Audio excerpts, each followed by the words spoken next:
Gamescom 2026. It's the biggest video game convention in the world, and IGN is here to bring you every second of it live from our Gamescom studio in Cologne, Germany. Tune in for brand new trailers and gameplay deep dives with the coolest games headed your way from Nintendo, Xbox, Square Enix, Sega, plus so much more. Day 2 of IGN's coverage of Gamescom 2026 starts right now.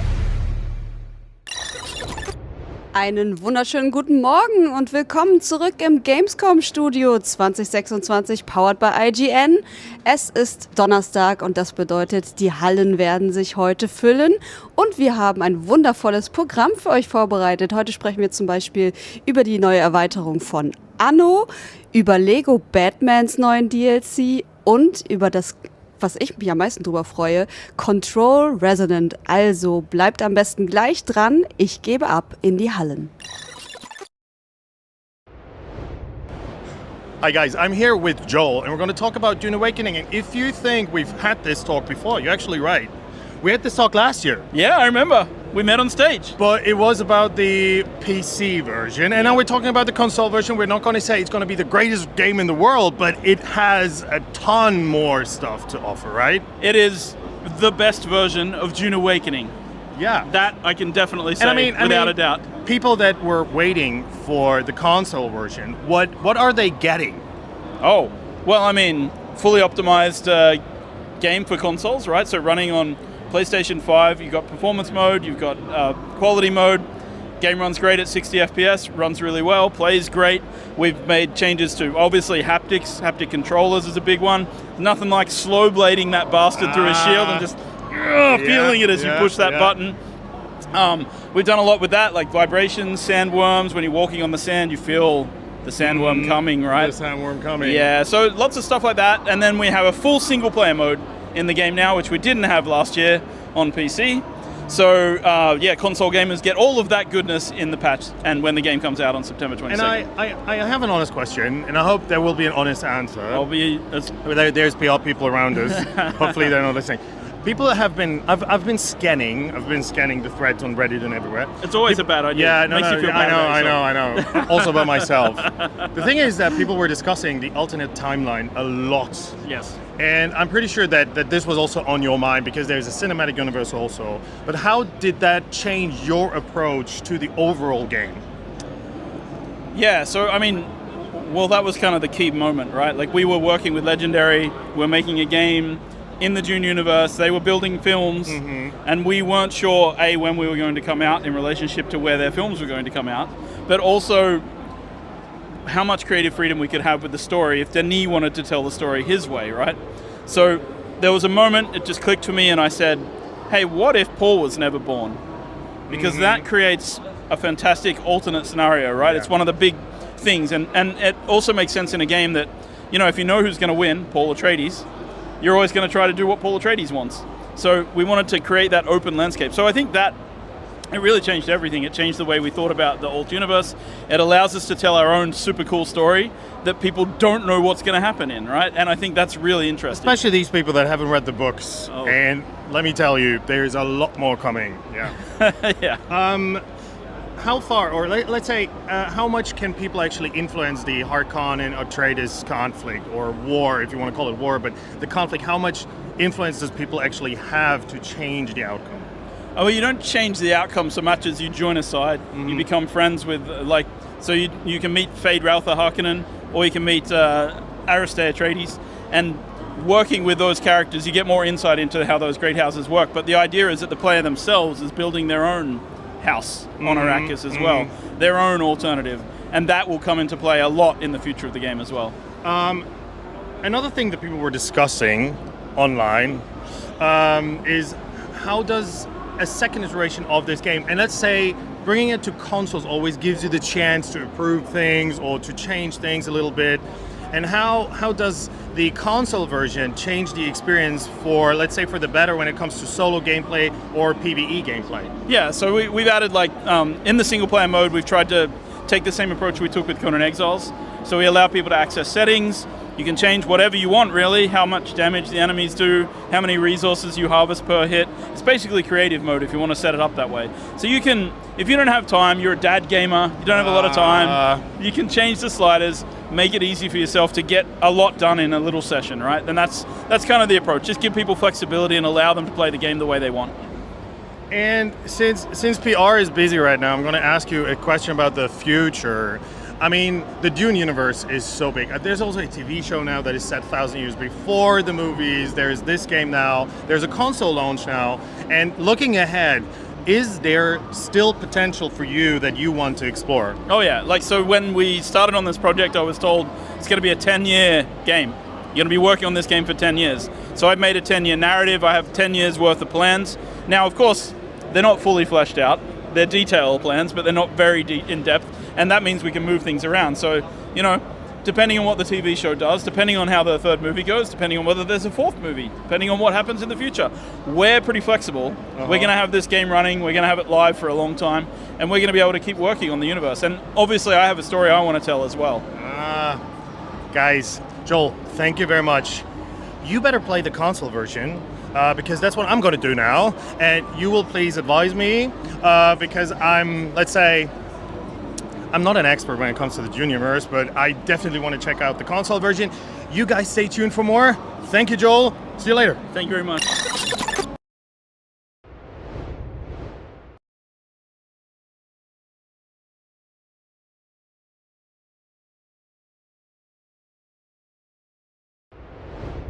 Willkommen zurück im Gamescom Studio 2026, powered by IGN. Und ich habe auch schon die nächsten Gäste hier bei mir. Sie sind hauptberuflich Burgherren. Herzlich willkommen, lieber Till und lieber Friedrich. Hallo. Hi. Hallo. Schön, dass ihr da seid. Warum seid ihr Burgherren? Vielleicht sollten wir das kurz auflösen. Also ich glaube, weil unsere Freundin Jasmin das so bei euch angegeben hat, dass wir Burgherren sind. Okay. Aber ich finde es auch ganz gut und es passt halt auch ein bisschen zu unserem Spiel Wanderburg. Und ja, jetzt sind wir Burgherren. Passt, ja, jetzt steht's hier drin, ja. Jetzt steht's hier drin, jetzt ist es offiziell. Ja. Ja. Könnt ihr nicht mehr Auch einen abstreiten. Anspruch auf eine Burg. Genau. Das wäre schön. Genug haben wir ja in Deutschland. Also Ja. eine könnt ihr euch definitiv aussuchen. Ja, hier schon, ja. Wanderburg ist das Spiel, ihr habt es ganz kurz schon gesagt. Es ist erst der zweite Gamescom-Tag und man hört schon durch die Hallen, dass es ein kleiner Geheimtipp ist. Worum geht's denn in eurem Spiel? Ja, in Wanderburg ist man eine Burg auf Rädern oder Beinen. Man wandert mit der Burg durch die Gegend und isst alles auf, kämpft gegen Feinde, wird immer größer, Burg wächst. Genau. Ja, und man kann sich dann auch zum Beispiel einen Kapitän auswählen, der oben dann das ganze Ding lenkt. Oder eine kleine Mannschaft und die halt freispielen und unterschiedliche Burgen freispielen, unterschiedliche Biome und so weiter und durch die Welt reisen, ja. Und gibt es auch eine richtige Story? Also ist es eine linear erzählte Geschichte oder ist es einfach nur just for fun? Es ist just for fun, also ich glaube schon, dass die Spielwelt an sich eine Story erzählt, einfach nur durch die Atmosphäre und man taucht da ein und erlebt man erlebt eine Menge, man sieht so fahrende Häuser, die wegfahren, fahrende Mühlen, also die Welt ist super lebendig. Ja, wir deuten es immer an, aber so Storytelling sind wir nicht so die Experten, aber wir deuten es in den Designs halt immer an und wir versuchen die auch so ein bisschen humorvoll zu halten und so ein bisschen süß. Aber genau, jetzt eine richtige Story gibt's nicht, aber man kann so sagen, es ist ein bisschen den Leitspruch, den wir dann da eingearbeitet haben, heißt, es gibt nur eine Burg, das ist die Wanderburg, das kommt immer wieder auf, sodass man so als Identifikation, das ist dauernd so ein Spruch, den wir bringen. Und es gibt halt viele Bossgegner, die dann immer noch größer werden und noch cooler und ja. Es gibt halt so eine Power-Fantasy, dass man immer größer wird. Also die Kamera zoomt im Spiel auch immer weiter raus. Genau. Und irgendwann ist man halt die mächtigste Burg und muss gegen die allergrößten Burgen kämpfen. Und dann, das ist halt so die Power-Fantasy. Und man fängt halt winzig klein an mit so einer Holzburg und die wird dann immer krasser. Genau. Und wir sehen hier auch ganz viele verschiedene Dinge schon im Menü. Was kann man denn da so später dazu gewinnen, sozusagen? Also wenn man ja als kleine Burg anfängt, dann muss man ja auch irgendwie quasi aufstocken im Laufe des Spiels. Da zum Beispiel kann man, wenn man ein bisschen spielt und Zeit investiert, kann man auch mal einen Zauberer oder Magier frei spielen, der dann wie so ein Piratenmast wird dann an deine Burg angebaut und der sitzt dann oben drauf und kann Blitzschläge schleudern oder was auch immer.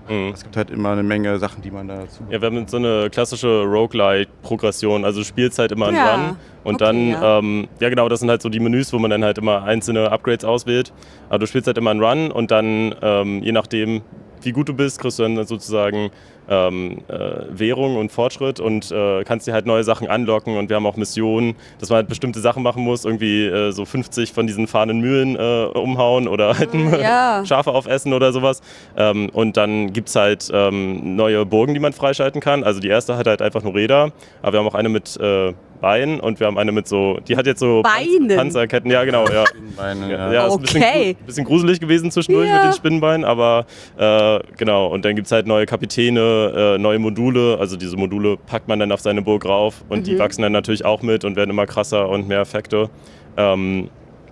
Genau, und das schaltet man dann alles frei. Und natürlich neue Biome, also man fängt hier in diesem Grasland an und dann gibt es noch eine Wüste und ein Dark Forest, genau. Beeinflusst das auch irgendwie das Gameplay, je nachdem, wo ihr seid, quasi? Genau, ja. Also das ist zum Beispiel in der Wüste gibt es dann mal irgendwie einen Sturm, der aufzieht und dann kann man nicht so gut sehen. Oder in dem Dark Forest gibt es so Sumpfgebiete, die verhindern, dann kann man nicht durch den Sumpf fahren oder muss rumfahren. Das ist dann auch vom Leveldesign anders und so weiter. Ja, und weil wir richtig schlau sind, haben wir auch für jedes Biom neue Gegner gemacht, damit es so richtig unaufwendig ist, weil es noch nicht gereicht hat. Ja, also genau, jedes Biom hat auch so seine eigenen Bosse und hier in der Wüste, also was wir jetzt gerade hier sehen, ist halt... Das ist der Knüppelkönig. Okay, ich kann verstehen, warum er so heißt. Ja, das sind einfache Leute, das ist alles sehr geradlinig. Aber hier sind dann so Gegner mit Beinen zum Beispiel, die dann so galoppieren. Und das ist dann so das Thema. Also jedes Biom hat so auch sein eigenes Thema. Ja. Nicht nur von der Ressourcenverteilung auf der Map, sondern halt auch, was für Gegner da auftreten. Das sieht auf jeden Fall ziemlich spaßig auf. Wie seid ihr denn darauf gekommen, einfach eine fahrende Burg als Spielkonzept zu nehmen? Ja, ich glaube, es sind ganz viele Sachen, die da zusammenkommen. Also wir hatten wie eine Prototypenphase, da hatten wir echt einige Monate, wo wir ganz viele Richtungen ausprobiert haben. Und ich glaube auch immer, dass so ein bisschen Till ist immer so ein Fahrzeugliebhaber und ich bin so ein absoluter Burgliebhaber. Also ich glaube, er hat mit 4 Jahren Fahrzeuge gemalt und ich habe mit 4 Jahren Bogen gemalt und irgendwie passt das ja extrem gut.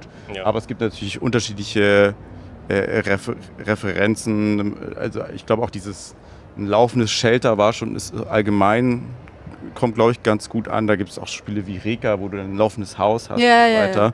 Und ich glaube, es ist einfach... also House, Moving Castle, also hier das Studio Ghibli-Film oder die Leute sagen uns immer Mortal Engines, aber wir, genau, das war jetzt nicht eine direkte Referenz, aber es passt dann sehr gut. Also da gibt es dann auch diese da ist mal eine Kröte. Ich weiß nicht, ob das oh mein Gott, Kröte geworden auf einmal. Ja, man fängt als Spinne an und irgendwann wird es eine Kröte, je größer man wird. Das ist ein bisschen behäbiger. Ja, genau. Ja, aber wir sind ja zu dritt und Johannes, unser drittes Teammate, ist auch totaler Burgen-Fan. Und wir fanden halt so diesen Survivors Game Loop eigentlich ziemlich nice, aber wollten dem Ganzen noch so ein bisschen einen Twist geben, damit es nicht noch mal mehr vom Gleichen ist sozusagen. Und dann haben wir das mit den Fahrzeugen eingebaut. Und wir haben ja nicht nur so Vehicle Controls, wir haben halt auch so aktive Fähigkeiten drin und das macht dann nochmal so einen kleinen Twist. So, genau, also es ist nicht so diese klassischen Auto-Attacks sondern es gibt auch wirklich Fähigkeiten, die man dann auch mit den Modulen, je Modul hat man andere Fähigkeiten, die man nutzen kann und auch aktivieren muss. Macht sich auch auf Controller sehr gut. Ja. Und genau, ja. Wie würdet ihr einschätzen, ist so der Schwierigkeitsgrad? Also sagen wir mal, ich bin ganz okay in Roguelikes. Ja. Wie weit würde ich kommen? Beziehungsweise dauert es lange, bis ganz zum Ende zu kommen und ist es schwierig? Also wir haben das erste Biom versuchen wir immer leicht zu halten. Es fällt uns echt nicht schwer, weil wenn man als Entwickler ein Spiel mal wieder und wieder spielt, dann hat man ja so, nee, das muss noch härter und noch härter. Aber das erste Biom sollte eigentlich für die allermeisten machbar sein und da wird auch schon sehr viel gezeigt. Aber es gibt dann auch von dem Biom da noch eine schwierigere Stufe und nochmal eine schwierige Stufe. Also ich glaube, jeder wird da auf seine Kosten kommen. Aber es ist auch für halt von Casual-Leute, die mal so ein bisschen im Zug zocken wollen. Cool. Vielleicht sogar auf dem Steam Deck. Ja, genau. Und dann auch für die Leute, die dann ein bisschen hardcore-mäßig lange dabei sind, für die ist auch eine Menge da. Ich glaube, für beide. Ja, wir testen gerade halt auch viel mit der Community und kriegen da die ganze Zeit Feedback, um alles zu balancen, weil wir können nicht immer jeden Bild komplett ausprobieren. Ja. Aber wenn du das ein bisschen spielst, dann solltest du schon einige Stages hinbekommen. Das sollte schon gehen. Aber jetzt natürlich auch müssen halt immer gucken, dass wir alle mitnehmen mit dem Balancing. Klar, und dann aber auch ganz zum Schluss. Also wir haben dann auch so crazy Leute, die dann halt irgendwie 60 Stunden übers Wochenende spielen und dann die finden dann alle Exploits und da sind wir gerade dran, das dann halt auch ein bisschen zu begrenzen zumindest. Aber man soll das Spiel auch so ein bisschen breaken können. Das ist ja auch mal so der Spaß bei dem Genre, dass man dann, wenn man die krasse Kombo findet aus irgendwelchen Artefakten und Captains und halt das alles gut kombiniert, dass es dann auch mal so richtig eskaliert halt. Das muss auch drin sein. Vielleicht auch ein guter Speedrun-Kandidat an der Stelle. Ja, ich bin schon gespannt. Fände ich interessant, wie schnell es geht, bis jemand das Ding durchhaut in irgendwie 2 Minuten oder so. Dafür haben wir auch extra, also das wäre dann für die Leute, die sehr lange spielen, dann kann man irgendwann, das nennt sich die Time Witch. Und wenn man die freigespielt hat, was ein bisschen dauert, dann läuft das ganze Spiel doppelt so schnell ab. Ach was. Ah ja, und dann hast du das. Also das ist total Dem das wild, zu langweilig ist, aber das in ist normaler klassische, Geschwindigkeit. Ja. Okay, wer so an TikToks gewöhnt ist, für die Leute haben wir auch was nach. aber genau, da muss man ein bisschen hinarbeiten. Ja. Ja, aber an sich versucht man so lange wie möglich zu überleben. Also dann ist halt so in so eine, nach den letzten Boss noch in so eine Overtime zu kommen und da so lange wie möglich auszuhalten. Und dann werfen wir mal schwierigere Gegner, schnellere Gegner auf die Leute. Aber ja, die finden immer noch einen Weg, einige weniger. Aber genau, dass man dann halt so lange wie möglich überlebt und dann richtig viel auch mit rausnimmt aus dem Run. Und da wir ja hier alle auf der Gamescom sind, habt ihr bestimmt euer Spiel auch mitgebracht. Wo kann man euch finden? Genau, wir sind in Halle 10 beim Sidekick-Stand, genau. Also okay. wenn man reinkommt, rechts, kann man eigentlich nicht verfehlen. Und da kann man das anzocken, ja. Cool. Home of Indies. Home of Indies, ja. Home of Indies, sehr, sehr gut. Also für alle, die noch zu Gamescom kommen, spielt Wanderburg. Ich habe gehört, es soll ganz toll sein. Ja, alle sagen das. Alle sagen das, ganz Empfohlen von den genau. Entwicklern, genau. Sehr schön. Vielen, vielen Dank, dass ihr heute hier wart. Ich finde, also ich bin so ein kleines Roguelike-Opfer auch, deswegen werde ich das wahrscheinlich ausprobieren. Und ja, ich freue mich, dass ihr auch ein bisschen B-Roll mitgebracht habt, dass wir uns das alles mal in Ruhe hier angucken konnten. Und in dem Sinne wünsche ich euch eine wunderschöne Messe. Dankeschön. Na, vielen Dank. Vielen Dank. Sehr gerne, sehr gerne. So, Leute, das war es erstmal wieder hier aus dem Studio und wir gucken mal, was die anderen Mäuse da draußen so treiben. Bis später. Hi everyone, we're here at Lego and I can tell you, like, Lego Batman itself is already fantastic, but now we're talking about the Mayhem collection. First time ever that we're gonna play, or that we have the ability to play with two antagonists. So I thought interviewing two devs is easier than basically talking to one dev. So we have Chris and Tim here. Welcome to Gamescom. Thank you very much. Thanks for having us. We're not here. villains, I promise. Yeah. So my first question is basically, we're playing as Harley and Joker. Why the swap from the hero to the antagonists?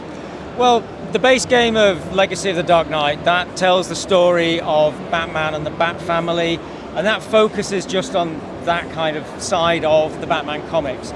So when we're looking at wanting to make the definitive Batman game, we know that players are also going to eventually want to play as the villains as well.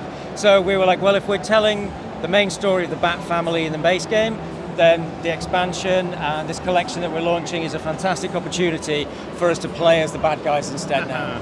And if we're going to do that, it has to feel villainous. We didn't want to just shove the villains into the main game mode. We wanted to give it its own flavor and get that villainy across. Yeah, give it its own identity. How hard is it for you guys to stay serious when you say, okay, this is a Lego Batman game? It's not, let's say, the Dark Knight from Chris Nolan. It's not very gritty. It's still fun to play. It still needs to be funny also. And you have these two characters right here. Like, how hard is it to make this work in terms of, okay, there's a serious aspect, but we still want to make it funny, and they are still antagonists on the other side?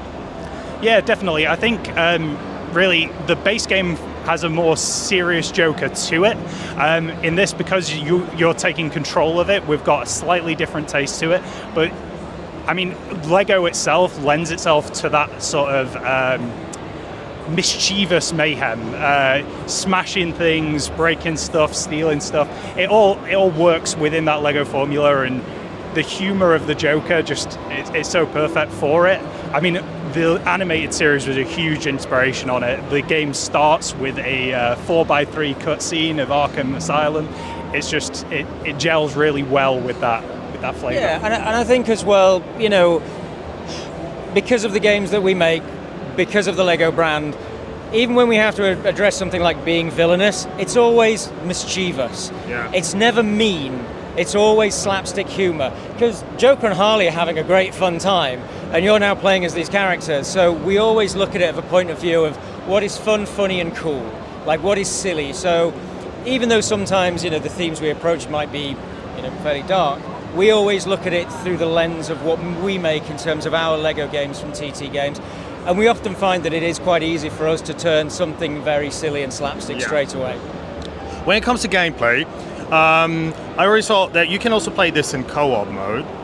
And what kind of liberties did you take, or what kind of liberties did it give you to expand the gameplay beyond the core game or other games that you already made? So we've got a lot of instances where you can work on things together. So there's heists in certain stores that might require a little bit Harley, a little bit Joker to work together. But on top of that, it's just great to go out on your own and just rack up as much of a score as possible, keep that multiplier going, earn studs, earn time, and just really, I think that for us, the co-op side, because of this game mode that you'll get, which is, if you get the deluxe edition, you get the mayhem mode that comes with it and the story mission. The story mission, people who play story missions, they tend to know how the co-op plays in that. But with this game mode, because it's a time-limited mode where you're trying to cause mayhem in the city and you're trying to do these large villainous builds that leave a permanent mark on the city. So, Batman has bat signals. Well, Joker and Harley, they get to build their own signals and paint the sky with their signals. So, because the player is repeatedly playing this timed game mode, when you're playing in co-op, it becomes quite a different thing to play, because if you're playing single player, you've got your objectives, you're trying to keep the timer going, you're trying to do these big builds. But when you're playing in co-op, you can take different roles. Like, we could play together and we could be a team sticking together, like doing the same thing together. Or we can say, okay, I'm going to go off and try and farm some studs, get our timer up, I'm going to do some of the bonus objectives while you go and focus on the main objectives themselves. And we often find that players love playing our games in co-op because it just becomes much more of a social experience because of being two-player local. At the heart of it, it's all just about Joker and Harley as a team. You want to stamp down that Joker and Harley, the team, have taken over Gotham North. So, I mean, there's no other, let's say, villains team or antagonist team that is so iconic like Joker and Harley, yeah. Joker and Harley, right? I mean, there were so many failed movie adaptations, and now we finally have an adaptation, but in the video game universe that actually works. Let's look into the future, and let's be very vague. But there's such a variety of antagonists in the Batman universe. Is there any villain that you can think of that would make sense when it comes to, let's say, mayhem? Right now, there's nothing we can really talk about. We're just here to sort of focus on Joker and Harley. They're the definitive Lego Batman tag team. Yeah. But that's not to say we haven't added extra villains in there. Because in the mode itself, Joker and Harley, through their story mission, they've orchestrated this breakout from Arkham Asylum. There are other inmates that have escaped as well. And obviously the city's going to react to that. Well, who's going to show up? Amanda Waller's going to show up with Argus. And obviously if Waller's there, you know who's coming along, Task Force X. So we actually have 12 members of Task Force X that appear during the Mayhem mode, and when you play it, a random 4 of them will spawn, and they will try and stop you, and they will hunt you down while you're trying to cause chaos in the city. And each time, it's a different set of 4. The game randomly chooses them. So while there are different characters where you've got, King Shark, Polka Dot Man, Deadshot, all of these characters have different abilities and different attacks. And every time that group of 4 spawns, it's a different group from the 12 that are available. Depending on how much time you've got, you might want to run away, you might want to take them on and try and earn chaos mode. So because we wanted to, obviously, I know Task Force X, are they villains? Are they not? You have this kind of grey line between them. But we wanted to have them represented because, to Joker and Harley Quinn, really the only way the city is going to be able to react is with Argus. Exactly, when it comes to Arkham. There's not just these two, right? Yeah. So you've got Amanda Waller and Task Force X and Argus trying to stop you on these runs. Meanwhile, in the background, you've got a timer, which is the time until the Cape Crusader is going to turn up and try and stop you. And that's what ends your run. Yeah, you're always on borrowed time. There's only one thing left to say, guys, which is, do we have a release date? I think we do. Yes. We do. 18th of September, and it isn't just the Mayhem collection. We've got the Switch 2 release at that time. We've also got a free update for everyone who owns the game, whether it's on any system and whether or not you own the deluxe edition. So this will have a new difficulty setting, absolute mode, where you'll only have 1 life before you reset. And on top of that, we've also tried to make the combat itself more difficult by removing things like your dodge and your counter prompts. So you're going to have to pay a lot more attention to enemies, be ready to dodge at any moment. I think it works really well with the new game mode, but it's also there for any players who wanted a bit more difficulty out of that base game. We listened to our fans because when the game came out, we had a lot of comments on social media where people were playing on Dark Knight difficulty, the hardest difficulty, and they wanted it's it not to be enough. And it's yeah, not they enough. wanted it to be It's harder. not enough, yes. And we saw that, and while we were working on the expansion, we were like, we need to see if we can fit in extra. And we were like, well, the name Absolute Batman, we were like, absolute difficulty. Just and it give really means that, like, yes. yeah. Why not? For a Not Lego quite game. permadeath, but yeah. But September the 18th will be the Switch 2 version of the game, the deluxe edition content, which gets you the story mode and the mayhem mode. Sinister Pack comes with the deluxe edition, so that's 7 villain-themed outfits for the main characters in the main game. There's a Joker-mobile vehicle for it, new items for your Batcave customization, and also for absolutely everybody, regardless of if you've got the base game or DLC, a free update which adds absolute difficulty. So, Sounds like people will be very, very busy. Yeah. Right? Thank you guys. No It was worries. a pleasure. Thank you so much. Anne, du hast die Mayhem Collection gespielt. Ja. Und wie war's? Also ich habe ja gedacht, ne, das ist eher so ein Kinderspiel, weil halt Lego, ne? Ja. Aber ich glaube, das ist wirklich für jeden was, der einfach mal so richtig abschalten will und random Dinge zerstören. Random Dinge zerstören, da kommen wir ja genau zum Punkt. Das entspricht ja so deinem Lebensmotto. Total, ja. Und jetzt sind es ja aber hier 2 Villains, die man entweder im Koop spielen kann, man kann sie einzeln spielen. Für was hast du dich entschieden? Ich habe einzeln gespielt mit Harley Quinn. Natürlich. Und du hast eine lustige Glue-Kanone, mit der du Feinde eingluen kannst. Und dann hast du noch den geilen riesigen Hammer, mit dem du alles zertrümmern kannst. Und eigentlich schlägst du einfach nur auf alles ein.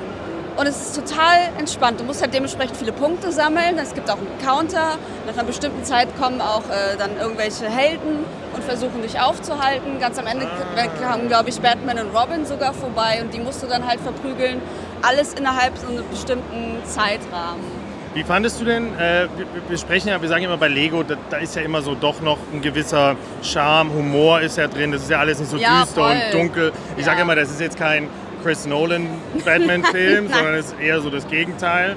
Der Slapstick spielt eine riesengroße Rolle. Als ich den ersten Lego-Film im Kino damals gesehen habe, das weiß ich noch, habe ich mich teilweise dabei ertappt, dass ich mich geschämt habe, weil ich als Erwachsener die Jokes natürlich ganz anders wahrnehme als im Kino, beziehungsweise als die Kids. Und hier in den Spielen ist es ja genauso. Wie war das aber jetzt hier, wenn wir jetzt hier Joker und Harley, das ist ja dann doch immer was anderes.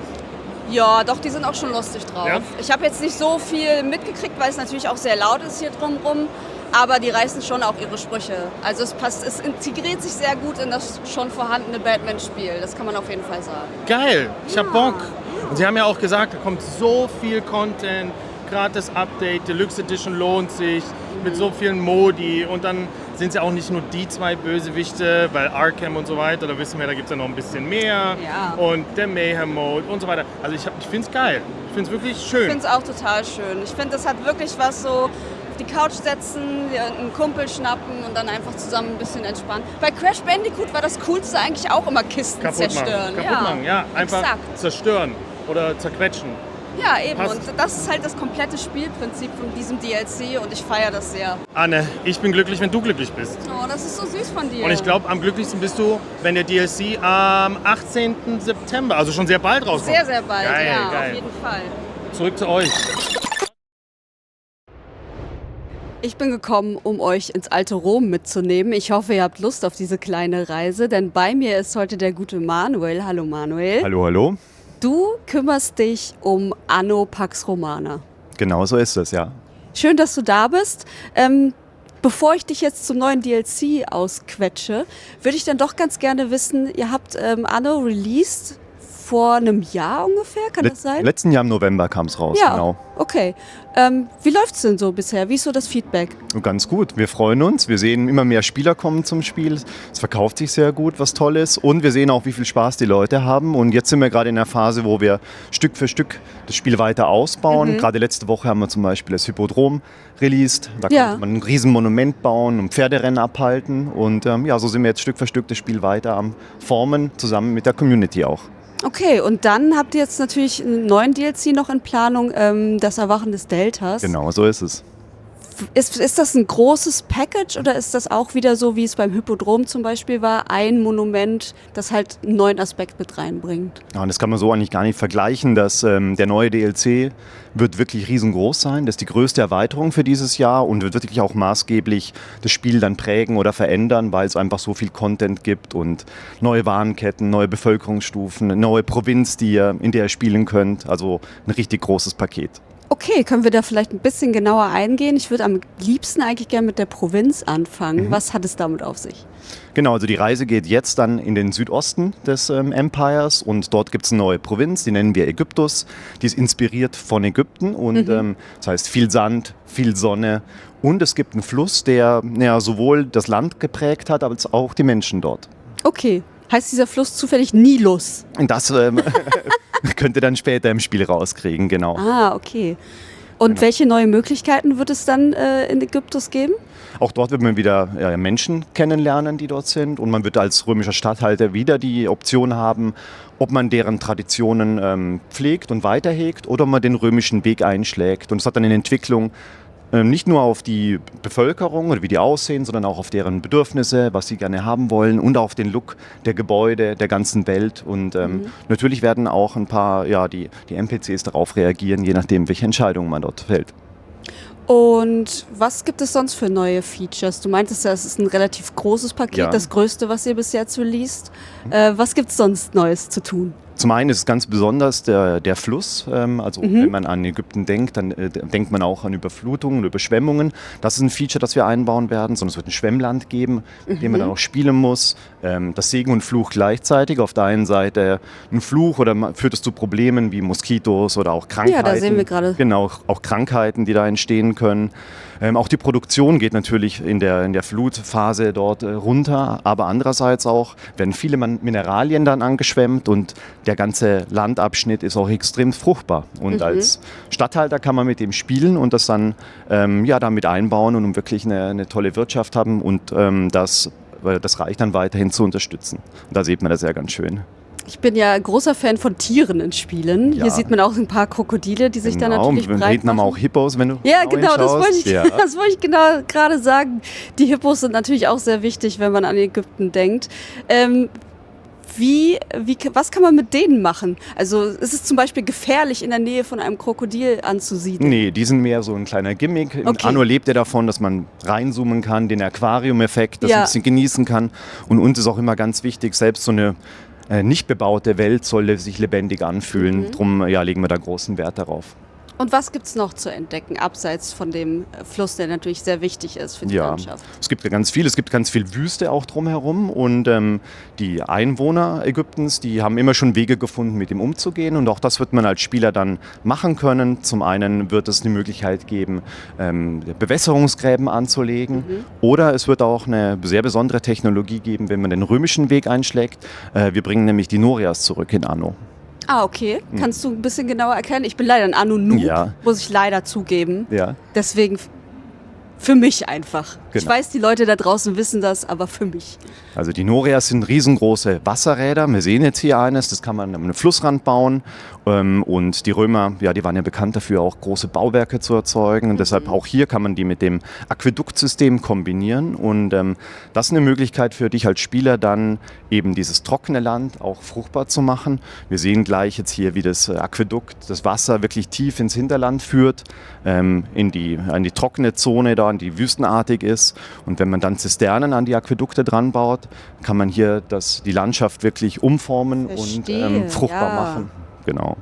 Ja, clever. Und ich stelle mir natürlich vor, dass es in der Geschichte auch tatsächlich so abgelaufen ist. Und das, was ich an Ubisoft-Spielen ja immer so liebe, ist diese diese Akkuratität, die dabei ist. Also dass Dinge halt wirklich so krass recherchiert werden, dass es sehr, sehr glaubhaft einfach rüberkommt. Wie ist das bei Anno? Wie muss man sich das vorstellen? Reist ihr dann auch in die jeweiligen Länder, um das wirklich auch mal vor Ort alles zu untersuchen? Oh, das wäre schön. Also ich würde mich gerne bereit klären, aber nee, du hast schon recht. Also wir machen schon immer einen sehr genauen Research. Anno ist niemals historisch akkurat. Aber wir schauen immer, finden wir gute Geschichten, die wir einbauen können ins Spiel, was passt zu unseren Mechaniken, zu unserem Typspiel und versuchen eine glaubhafte Welt zu erschaffen, die schon auf der Realität fußt, aber nie ganz akkurat ist. Gibt es denn noch etwas, was du mitgebracht hast, was du uns unbedingt zeigen möchtest für den neuen DLC? Ich weiß nicht, wir haben auch einen Screenshot dabei oder mitgebracht von einer großen Stadt, wo man schon ein bisschen weiter blicken kann. Okay. Was wir hier bei der Gamescom machen, ist nämlich, wir haben bisher nur wir sprechen nur über den Anfang, wir kratzen, wir sind gerade am Beginn von der ganzen Sache, aber hier seht ihr schon mal, wie so eine weiter ausgebaute Stadt aussehen kann. Ihr kennt auch hier die verschiedenen Architekturstile, ägyptischen Bauwerke, aber auch römisch inspirierte Bauwerke. Wir sehen auch hier ein paar der neuen öffentlichen Gebäude, diese großen Bauten, die du siehst, auch Ornamente und das Ganze natürlich auch hier eingebettet in die wunderschöne neue Provinz, die wir da mitgebracht haben. Das sieht auf jeden Fall richtig spannend aus und ich glaube auch, dass die Leute, die gerne Anno spielen, sich auch riesig darüber freuen werden, auf diese neue Region. Ich denke auch und uns war auch ganz wichtig, dass diese neue Region sich auch gut ins Spiel einfügt. Das heißt, im Herbst werden wir dann 3 Provinzen haben, Latium, Albion und Ägyptus und jede dieser Provinz fungiert als Startprovinz auch und du kannst natürlich dann entscheiden, webst du die Sachen zusammen, wie kombinierst du sie, spielst du mit Albion und Ägyptus zum Beispiel ein Spiel. Und natürlich auch gibt es ganz viele Warenketten, die man teilen kann zwischen den Provinzen. Okay, dann habe ich noch eine kleine Frage außerhalb der Reihe. Ich bin ja so alt, um den Original Sky Dumont Anno-Spot zu kennen. Anno Mann, oder? Ja, genau. Ja. Wie wär's mit einem Cameo? Habt ihr ihn mal angefragt? Möchte er noch mal zurückkommen? Nee, aber ich nehme es als Hausaufgabe mal mit und dann schauen wir mal. Ich würde mich so freuen. Ich meine, Filme dreht er nicht mehr, das hat er ja schon bekannt gegeben, aber vielleicht hat er Lust, noch mal so einen kleinen Aufsager für euch zu machen. Ich würde es feiern. Wir werden es versuchen. Definitiv. Und habt ihr das Ganze auch auf die Messe mitgebracht? Wo kann man euch finden? Wir sind auf der Messe in der Business Area, dort sprechen wir auch zur Presse und da wird es in den nächsten Tagen sicherlich den einen oder anderen Artikel noch geben. Und ansonsten hat die Ubisoft auch eine Community Launch und auch dort gibt es Aktivitäten rund um Anno, also schaut mal vorbei und Und ich habe gesehen, an eurem Riesenstand in der Halle kann man dann durchaus auch das Hippodrom mal antesten. Genau, das haben wir auch mit dabei und auch so ein paar schöne Artworks, die darauf hinweisen. Genau, schaut es euch an. Sehr schön, das freut mich. Danke, dass du hier warst. Das war sehr interessant. Ich bin ja, wie gesagt, leider nicht so tief in diesem Thema drin. Aber es sieht doch für mich schon alles sehr, sehr gut aus und ich denke, es wird auch gut ankommen. Wann erscheint der DLC genau, ist die letzte Frage. Der kommt im November dieses Jahres. Oh ja, okay. Da hast du wenigstens ein bisschen Platz, denn gefühlt alle anderen Spiele erscheinen im September. Gar nicht so schlecht gewählt, möchte ich meinen. Genau, und wir schauen, auch in den nächsten Wochen, Monaten wird es noch mehr Informationen natürlich geben und wir freuen uns riesig, denken auch, dass es richtig gut ankommen wird. Es ist wunderschön und es gibt viel zu entdecken. Schön, das waren doch schöne Schlussworte an dieser Stelle. Danke, dass du uns besucht hast. Vielen lieben Dank für die Einladung. Und noch viel Spaß auf der Gamescom. Dankeschön.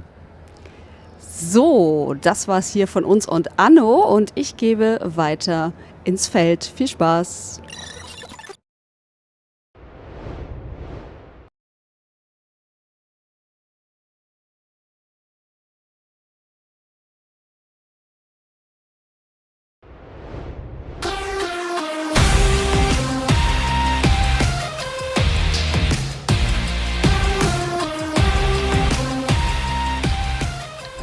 Nordamerika liegt in Asche, Ruinen, wie ihr sie im Grunde genommen schon mehrfach gesehen habt in Mad Max. Der Vergleich ist auch gewollt. Wir sind hier bei Afterworld und ich nehme mal meinen Platz ein. Und tatsächlich, wir sprechen, man kann es nicht direkt erklären, wir sprechen hier von einem Strategiespiel. Und tatsächlich, ich bin hier ein bisschen abgelenkt, weil das sind auch die Protagonisten und deswegen auch der Vergleich ein bisschen zu Mad Max. Mit Crusader Kings 4 hat es nicht so viel zu tun, oder 3, sorry. Crusader Kings 3 hat es nicht so viel zu tun, aber Paradox hat das Spiel gemacht und ich konnte es mir gerade ein bisschen angucken und es ist tatsächlich als Strategiespiel was ganz anderes als Mad Max. Also den Vergleich könnt ihr ein bisschen vergessen, es macht aber sehr viel Spaß, weil die Apokalypse in Nordamerika ist jetzt, ich sag mal so, wer sich so ein bisschen für Politik aktuell hat, ist nicht so weit weg, aber es gefällt mir auf jeden Fall. Ich werde jetzt noch ein bisschen reinspielen, schaut auf jeden Fall hier vorbei am Stand von Afterworld. Bis später. Leute, ich bin hier bei einem meiner absoluten Top-Titel auf der Gamescom 2026, Control Resonant. Ein direktes Sequel zu Control. Vielleicht erinnert ihr euch, ein Spiel, was einfach durch seine unfassbare visuelle Strahlkraft und das sehr überraschende Gameplay einfach so durchgebrochen ist in allem, dass die Leute wirklich lange über nichts anderes gesprochen haben. Und ich bin hier an dem Stand auf Juha getroffen. Juha, how are you doing? Oh wow, it's great to see you. I'm Yeah. doing super well. This is the best day of my life. And I have the feeling you have something to do with Remedy. You're wearing a Remedy t-shirt. You're here at the Control Resonant booth. Why? Well, actually, this is a pure coincidence. Yeah, I guess. Yeah. I happen to be the executive producer of Control Resonance. So. Oh, what a coincidence indeed. Yeah. But just hanging around. Hanging around, like people from Remedy just casually hanging around. in Cologne. Absolutely. So this is Control Resonant. It's a direct sequel to Control. Why now? Why is the best time to release this game now after so much time? Actually, the best time is now because now it's ready. It's these answers like it's ready when it's ready, right? Absolutely. So we have a new protagonist. And it's the brother of the protagonist, just for everyone out there, it's the brother of the protagonist from the first game. So there is a gap. How do you plan to basically engage with the audience from the first game and get them attracted to play the second game? Actually, our approach was that this is not to be seen as a direct sequel. You can hop into the game and have a massive, nice experience, even if you haven't played the first one. If you have, you know a lot of the lore, and of course, the story continues from where it's left. But absolutely, it's an awesome game, even if you don't know what happens in the first one. So how hard was it for you and the team to decide, okay, we want something new, we want something that is fresh, that looks great, but doesn't look too familiar, but also introduces some new mechanics and also a new protagonist. Like, how easy was it to sell it to, or how hard was it to sell it to the team? It was absolutely not easy, but not that hard either, because from the very start of when we started working on Control, we were planning to make it the world of Control, not tied to any single character. Like we have games like Max Payne and Alan Wake, we are tied to the characters. This was all about the world of Control. And had we made another game with Jesse as the protagonist, then it would have been Control, the Jesse Faden franchise. So we were kind of forced to do this, but also we wanted to tell the arc of the siblings rather than just a single character. So we're here in Cologne at Gamescom, and you have this wonderful booth here behind us. People can play the game. I was told it's like an hour of gameplay that they Absolutely, can experience. Wow, yeah. which is a lot, to be honest. But can you tell people your personal reason to come over and experience the game in person? Well, it's just a massively great game, and actually what we have there playable is the actual build, because the game is coming out pretty soon now, so it's all ready, and we are having the first hour of gameplay right from the start. So if you're afraid of spoilers and want to play the game later, you don't need to, because it's the start of the game anyway. So my personal reason, of course, is the game is awesome. Wow. And I would say we let people experience the game for themselves. We're not going to spoil anything now, but be ready. The game is coming out 24th of September. Absolutely. And yeah, I can't wait. Thank you very much for running into me, coincidentally. Coincidence, yeah. Wow. Yeah, it's great. Leute, wenn ihr wüsstet, was hier los ist auf der Gamescom, und es ist ja noch relativ früh und ich sitze hier mit Miles, Und die Booth von The Witcher 3, also die ist ja heute ist in einer anderen Halle, aber es ist fast die meistbesuchte Booth überhaupt gerade schon. Und jetzt die Frage an dich, 10 Jahre nach dem Originalspiel, was macht es mit dir als Entwickler? Oh, so eine emotionale Frage direkt. Ja, am Anfang. wir gehen direkt rein. Und ich bin so weich gekocht durch das ganze Stehen und sehr alles. schön, so, sehr okay. schön. Du Tränen helfen. Ja, ich schon. Nee, also ist schwer zu fassen, ehrlich gesagt, weil also man denkt ja schon, es hat so einen Abklingeffekt, die Zeit auf so ein Spiel, ne? Und das ist bei Witcher gar nicht der Fall. Und ich muss ja auch wirklich sagen, Witcher 3 war tatsächlich das erste Spiel, an dem ich gearbeitet habe, was so jetzt rückblickend total insane ist. Ne? Aber du weißt ja nicht, während man das Spiel macht, also es gibt keinerlei Möglichkeit, das so als Entwickler vorherzusehen, wie erfolgreich das wird. Ne? Und dass es eben so eine Sache wird, die ja irgendwie so schon so eine Art Kulturgut da irgendwie in der Szene wird, ist absoluter Wahnsinn. Und dann jetzt irgendwie nach all den Jahren da so zurückzukehren und zu sehen, dass der Hype einfach noch total da ist, so, also ist absoluter Wahnsinn, ey. Würdest du sagen, das ist auch mehr oder weniger so ein bisschen die Begründung, warum man 10 Jahre nach dem Launch jetzt plötzlich noch eine Erweiterung macht, rausbringt und sagt, naja, wir hatten doch mal Bock. Also ich habe mich mal so mit so ranghöheren Mitgliedern des Studios so unterhalten und genau über diese Frage und ich glaube, der Konsens war so ein bisschen so, warum nicht, ey? Es ist doch fett, lass doch so eine coole Sache machen. Aber es ist auch wirklich cool. Es macht nicht jeder. Da gibt es sehr viele Businessgründe irgendwie so dagegen. Aber für uns ist es halt einfach, die Leute haben Bock drauf, wir haben Bock drauf. Und wir hatten halt schon immer diesen Gedanken, also eine Story haben wir noch vergessen. Ja, so one last thing. Ja, genau. Und ich meine, Songs of the Past ist ja, es kommt jetzt nicht daher wie so von wegen, ach das ist jetzt hier so ein Add-on, das ist uns gerade noch so hinten runtergefallen, früher schon irgendwie hatten wir das, sondern es kommt ja wirklich rüber als eine komplett neue Geschichte. Wie war bisher so deine Wahrnehmung, wie haben die Leute das aufgenommen? Oh, ehrlich gesagt ist es für mich schwer einzuschätzen, weil ich halt so busy war, dass ich nicht wirklich auf Social Media oder so nachgucken konnte. Aber wir haben jetzt einige Präsentationen der Demo von Songs of the Past schon gegeben. Die passieren ja auch in gekürzter Form in dem Public-Bereich hier. Also kommt vorbei, wenn ihr noch nicht da seid und hier dagegen seid. Und soweit ist die Resonanz, also von den Leuten, die drin waren, echt sehr, sehr positiv. Und das ist super cool, weil man geht ja auch mit einer gewissen Sorge da rein, so, hey, wir machen das Fass jetzt nochmal auf, ne?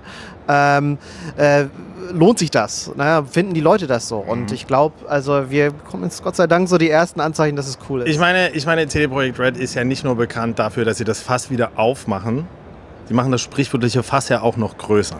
Also ihr macht ja nicht nur sozusagen, da kommt ja nicht noch mehr, sondern da kommt ja auch das Originalspiel einfach noch schöner daher. Ja. So, und war das die erste Entscheidung, die getroffen wurde vor dem Add-on oder war erst das Add-on da und dann hat man gesagt, na komm, dann lass doch einfach nochmal komplett overhaul? Nee, ich würde sagen, dass wahrscheinlich schon das Add-on eher da war. Die Idee dafür hatten wir schon vor vielen Jahren, so die Grundzüge des Ganzen. Ich hatte es ja auch bei der ONL auf der Bühne gesagt. Also es ist im Prinzip der Gedanke, dass wir hatten diese Geschichte, aber wir hatten nicht die Möglichkeit und Zeit vor allem, weil wir ja an so vielen anderen Projekten arbeiten, das eigenständig umzusetzen. Und jetzt haben wir halt ein bisschen Hilfe von den coolen Leuten von Fool's Theory bekommen.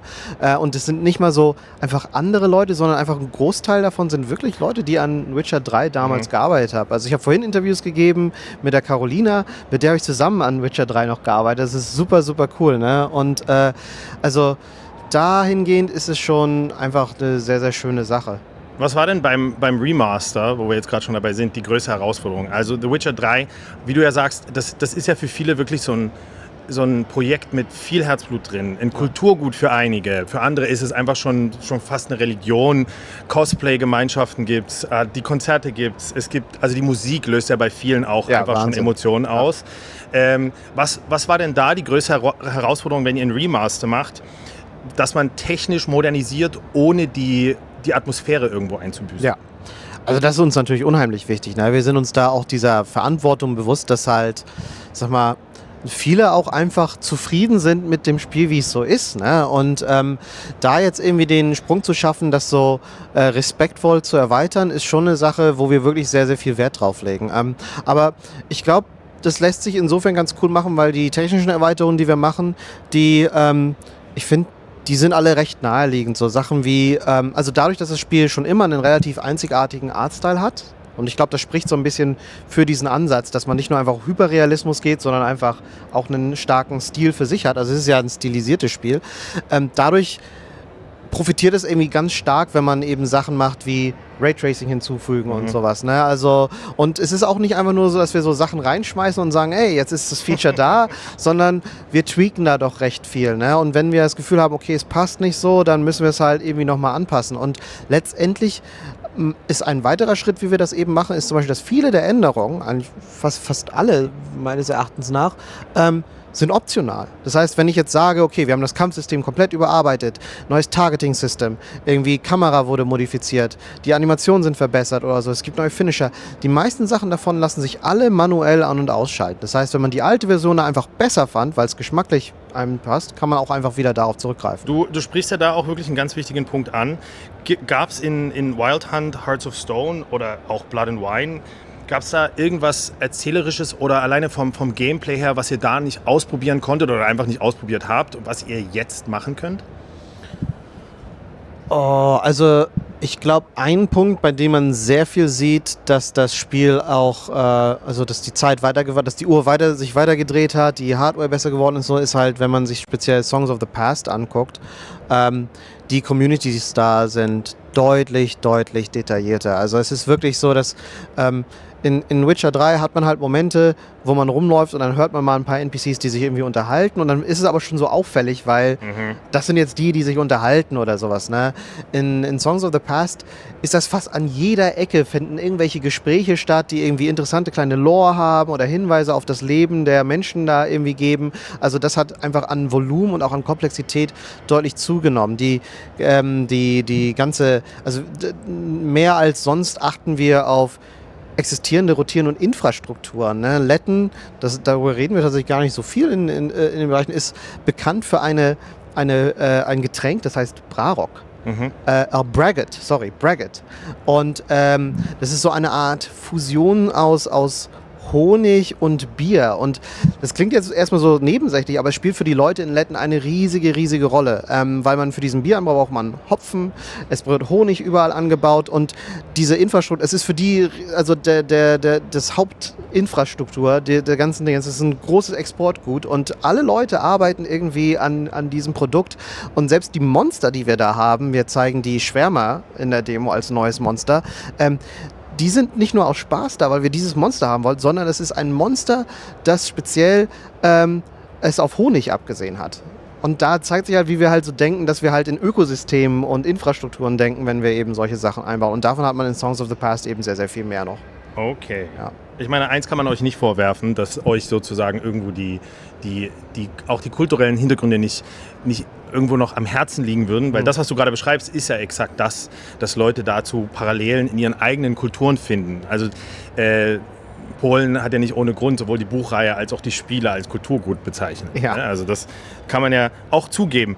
Wir haben so den ein oder anderen Elefanten im Raum stehen und natürlich mit Geralt bekommt Songs of the Past, wir sagen jetzt erstmal so mehr oder weniger seinen Schwangesang oder kommt nochmal ins Rampenlicht, so ist glaube ich besser, während Ciri so ein bisschen die Zukunft der Hauptspielreihe schon repräsentiert. Wie denkt ihr im Studio darüber, also grundsätzlich über diesen Übergang zwischen zwei Generationen vom Witcher? Also erstmal ist es für uns ein echt schöner Moment, weil der ja schon so, also für alle Leute, die Fans sind, ist es ja a long time coming so, ne? Wir sind uns definitiv der Stellung von, ich sag mal, Songs of the Past als dieses Zwischenstück irgendwie bewusst, also und sehen das auch als, ich sag mal, der Geralts letzte Story, bevor es Zeit ist, eben die Fackel an Ciri weiterzureichen, ne? Und ich denke mal auch, dass, aber in dem Kontext ist es eben so, dass es halt voll und ganz auch Geralts Story ist. Also es ist jetzt nicht so, dass wir jetzt irgendwie so ein Bait-and-Switch ist, nach 10 Minuten spielst du Ciri und es ist jetzt irgendwie so, da muss ich Leute enttäuschen. Ne? Es ist halt rein Geralts Story, aber mal gucken. Right. Ohne jetzt im Grunde genommen irgendwas zu The Witcher 4 verraten zu müssen, was habt ihr aus den über jetzt ja wirklich schon 10 Jahren The Witcher 3 irgendwie gelernt, dass das heute beeinflusst, wie ihr neue Welten und Quests und Geschichten für die Zukunft von The Witcher irgendwie formt und entwickelt? Das ist eine sehr coole Frage, vor allem auch, weil es geht tatsächlich da ein bisschen auch über Witcher hinaus. Ne? Wir haben ja zwischendrin auch Cyberpunk gemacht, Expansions und sowas, und all diese Projekte sind für uns Experience Points, die eben in die Entwicklung zukünftiger Projekte gehen sollen. Ich bin jetzt seit 13 Jahren, ich gehe jetzt in mein 14. Jahr mit dabei, also habe diese ganzen Sachen auch alle mitgenommen und natürlich wird man so ein bisschen schlauer. Ne? Wir gehen ganz anders ran, wenn wir Open World gestalten als damals. Also man muss es wirklich sagen, damals vieles, was wir mit der Open World von Witcher 3 gemacht haben, war halt so auch ein gutes Bauchgefühl, ne? Weil das Studio hatte vorher nie eine Open World gemacht. Ne? Und es ist halt, es ist nicht so, dass wir jetzt irgendwie das große Menge an totalen Experten an Open World da hatten, sondern es war einfach das Level-Design-Team. Ich war einer der ersten Level-Designer und es war echt so auf so gut Glück, mehr oder weniger. Ne? Wir haben natürlich viel experimentiert und sind auch viel falsch abgebogen und so und mussten viel verbessern. Und dann haben wir es mit Cyberpunk eben noch ein bisschen besser gemacht. Und das ist eben eine Sache, die uns wieder auch bei zukünftigen Projekten beflügelt. Und es ist auch Erfahrungen, die wir dann eben an die Leute von Fool's Theory, die hauptsächlich an Songs of the Past arbeiten, weitergeben und mit denen teilen. Und nichtsdestotrotz haben viele an denen ja auch an Witcher gearbeitet. Ja. Du Miles, eine Sache noch. Was ist so das eine, was du der Community, gerade hier so auf der Gamescom, die jetzt anstehen werden, die nächsten Tage am Stand, was willst du denen mitgeben oder was willst du denen sagen, so nach den letzten, du hast jetzt gerade gesagt 13 Jahren, sagen wir jetzt die letzten 10 Jahre, die The Witcher schon draußen ist. Was ist so deine Botschaft? Also, ja, erstmal ganz praktisch, für die Leute, die wirklich anstehen, vielen, vielen lieben Dank. Das bedeutet uns die Welt, wirklich. Ich weiß, dass es sehr anstrengend ist, sich da irgendwie mehrere Stunden oder was weiß ich, wie lange irgendwie eine Schlange zu stellen hier, und es ehrt uns wirklich, dass die Leute das machen. So, danke dafür. Ich hoffe, dass was ihr dafür bekommt, ihr das Gefühl habt, dass es das wert war. Und ganz generell, an die Leute, die jetzt vor allem schon lange mit dabei sind und auch die uns sowohl in den guten Zeiten als auch in den schlechten Zeiten so immer unterstützt haben. Vielen, vielen lieben Dank. Also es ist wirklich, ohne euch wäre es nicht möglich und für euch machen wir es ja letztendlich. Ja. Miles, vielen Dank auch an dich, dass du hier warst. Dankeschön. Danke fürs Zuschauen und noch mehr haben wir für euch vorbereitet. Bleibt auf jeden Fall dran. Bis später. Leute, ich sitze hier neben einem Urgestein der Gaming-Branche, Chris Hülsbeck. Und es ist sehr selten, dass ich neben jemandem sitze, das ist meine 17. Gamescom, der noch länger dabei ist. Man kann ja schon fast sagen, so 40 Jahre, stimmt das in etwa? Ja, das habe ich ja jetzt, mein 40-jähriges Jubiläum dieses Jahr. Nicht bei der Gamescom, die gibt es da noch nicht so lange, aber ich war da schon in 1991 und so auf Amiga-Messen unterwegs und habe da schon so meine CDs angeboten und so. Ne? Ja. Und Chris, ich meine, eigentlich brauchst du gar keine Introduction, aber wir sprechen ja ganz oft mit Entwicklern und wir haben Designer und irgendwelche Art Director. Aber mit Chris sprechen wir jetzt, weil er einer der bekanntesten, wenn nicht sogar der bekannteste Komponist im Videospielmetier ist. Jetzt muss ich erstmal fragen, gibt es für dich eigentlich überhaupt noch eine Messe oder überhaupt noch irgendwas, was dich als Komponist und gerade so im heutigen Zeitalter, was dich überhaupt noch abholt? Ja, ich würde gerne mal nach Japan gehen, zu einem der Shows, die es da so gibt, weil Japan war ich noch nie. Aber ansonsten, also was mich besonders freut, ist, dass halt Retro wieder in ist. Gut, dass du das sagst, weil das war nämlich direkt mein erstes. Wir gucken ja hier auf Turrican 1, 2 und so weiter. Gianna Sisters ist allen Leuten ein Begriff. Also wem es nicht ein Begriff ist, bitte direkt nachschlagen. Aber du sagst jetzt gerade schon so Retro. Und der Eindruck ist ja, Retro ist wieder am Kommen. Das ist wieder sowas, die Retro-Area hier auf der Gamescom ist eine der beliebtesten. Hier siehst du teilweise Leute, die siehst du in den anderen Areas nicht. Ja. Die kümmern sich wirklich nur um diese Retro-Area.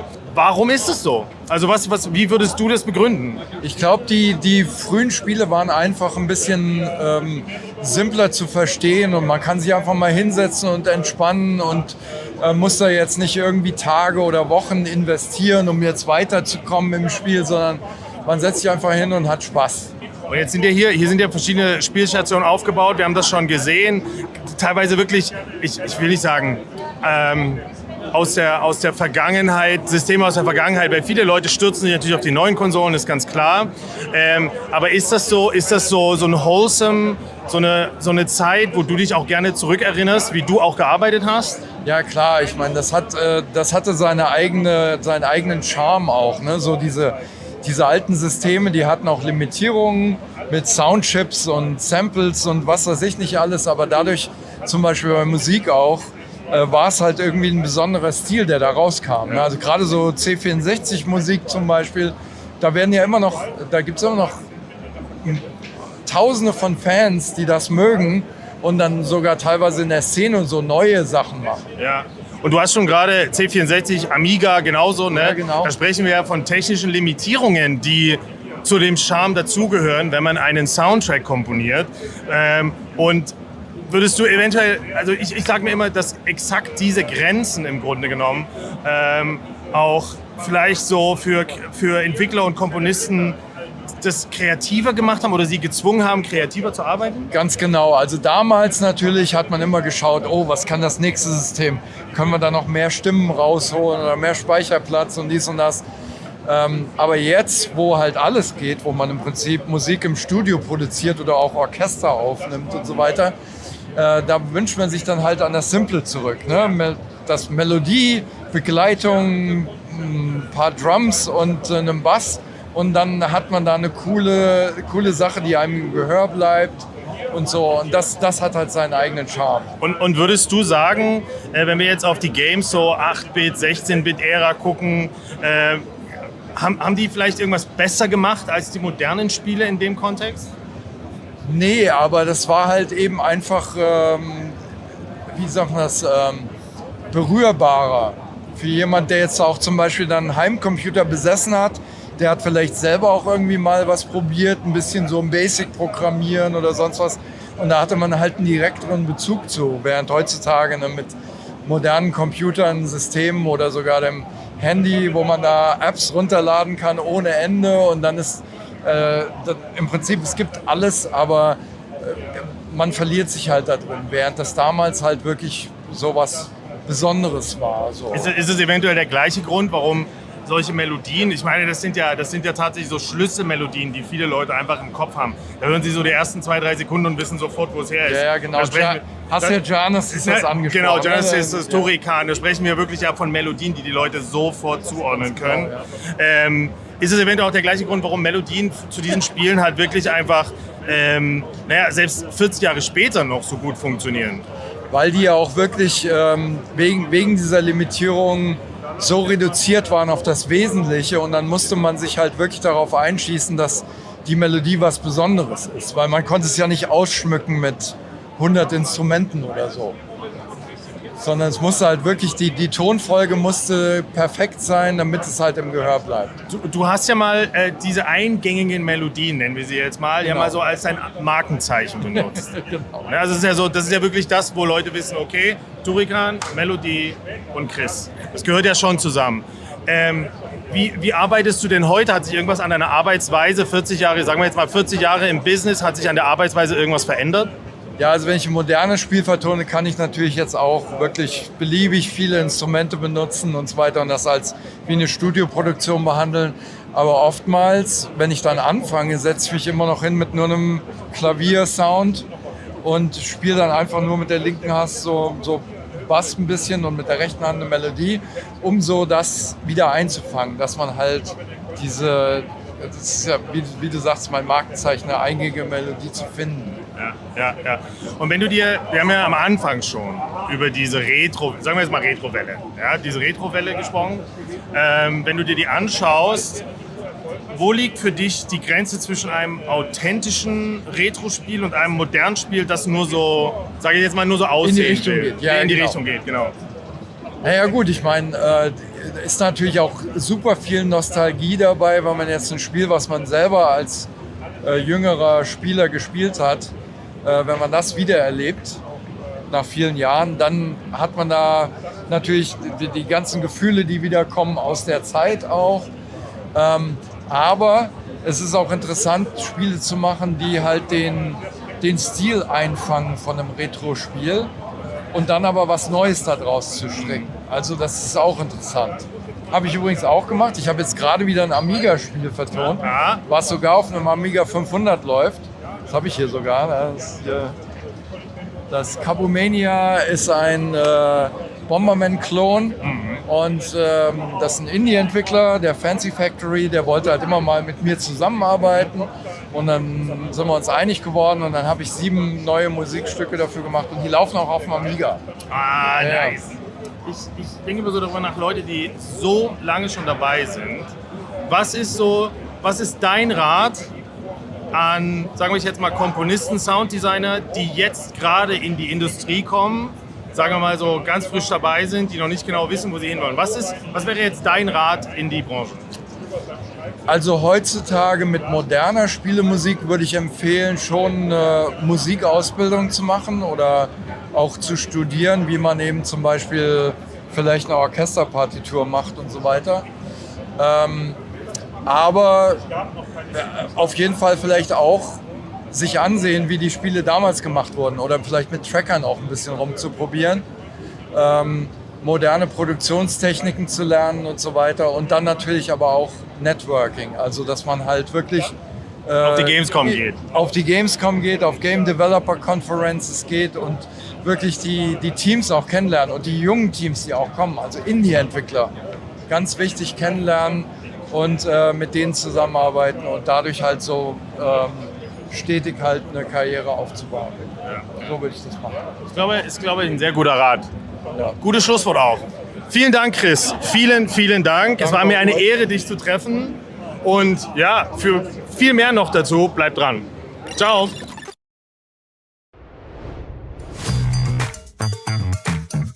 Auf der Gamescom alleine unterwegs zu sein, das geht natürlich gar nicht. Ich brauche einen kleinen Kompagnon für mich und zwar den hier. Miami. Das ist SK aus Clair Obscure Expedition 33 und den gibt es im offiziellen IGN Merchandise Store Europe. Und da könnt ihr euch den schon mal vorbestellen. Er ist wirklich unglaublich fluffy und er ist immer wee und manchmal ist er woo und ich habe ihn sehr lieb.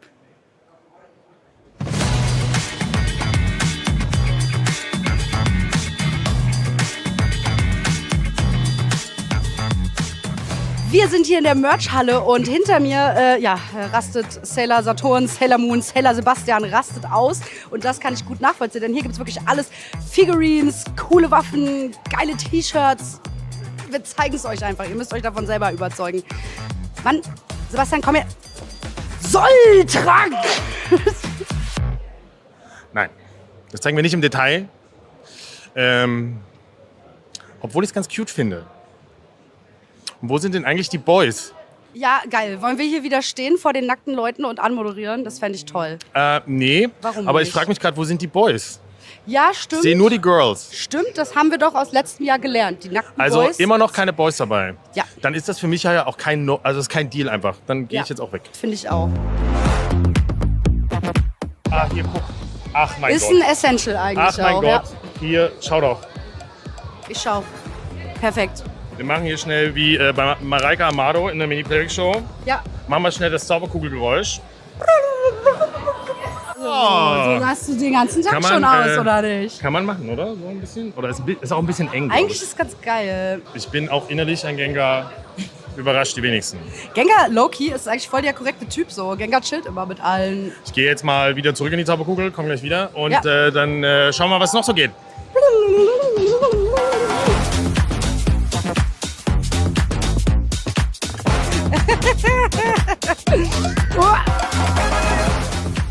Ja, also manchmal ist es ja tatsächlich so, dass man nicht ganz weiß, wie man sich heutzutage so fühlt. Ne?